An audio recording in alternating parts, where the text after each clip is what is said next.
FYI, yung Ayala intersection hanggang Paseo ay sarado simula December 27 hanggang January 1. Kaya sa mga pupunta ng Makati, gamitin nyo na lang po yung Buendia at saka yung Amorsolo, El Puyat, ayun. Basta wag kayong dadaan ng Makati Avenue papunta ng Landmark at saka Ayala Triangle, dahil yung between ng Ayala at ng Makati Avenue intersection ay nakasara.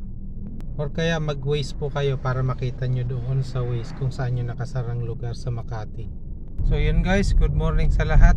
December 27, 2023, yun ang aking FYI sa around Makati. Basta December 27 to January 1, nakasarado yung lugar na yun sa Makati, Ayala and Makati Avenue. Bye po, good morning.